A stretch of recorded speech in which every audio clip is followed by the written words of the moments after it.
2 वाटी गव्हाचं पीठ चाळून घ्यायचं आहे।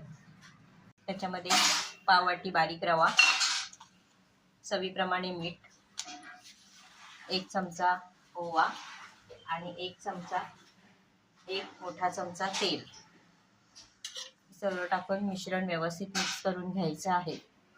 अशा पद्धतीने मूठ बनायला हवी। आता हे मिश्रण व्यवस्थित तयार आहे। याच्यामध्ये थोडं थोडं पाणी टाकून कडक पीठ मळून घ्यायचं आहे। चपातीच्या पिठापेक्षा थोडं कडक पीठ मळून घ्यायचं आहे। पीठ व्यवस्थित मळून झालेलं आहे। त्याला आपण थोडंसं तेल लावून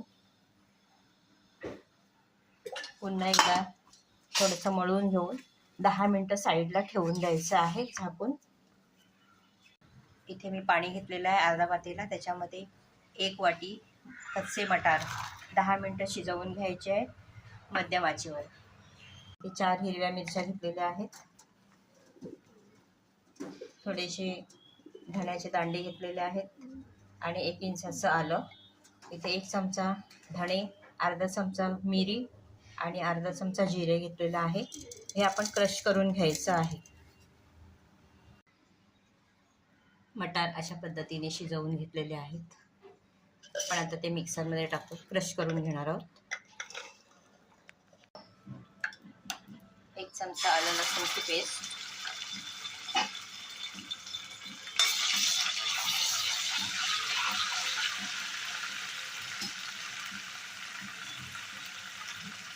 थोडंसं हिंग, तयार केलेला खरडा छान मिक्स करून घ्यायचं आहे तेलामध्ये।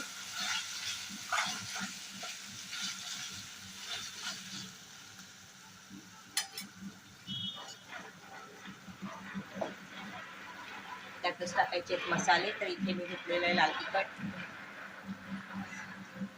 गरम मसाला, हळद, लाल मिरची पावडर, धना जिरा पावडर, चवीप्रमाणे मीठ आणि चाट मसाला हे याच्यामध्ये टाकून घेणार आहोत। सर्व मसाले तुम्ही तुमच्या आवडीनुसार वापरू शकता।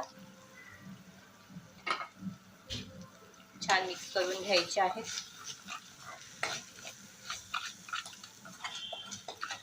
त्याच्यामध्येच टाकायचे हे मटार जे आपण स्मॅश केलेले आहे, क्रश केलेले। छान मिक्स करून घ्यायचे आहेत आणि हे 5 ते 7 मिनिटं शिजवून घ्यायचे आहेत। मटार कचोरीची भाजी बनवून तयार आहे। पूर्ण रेसिपी बघण्यासाठी सबस्क्राईब करा।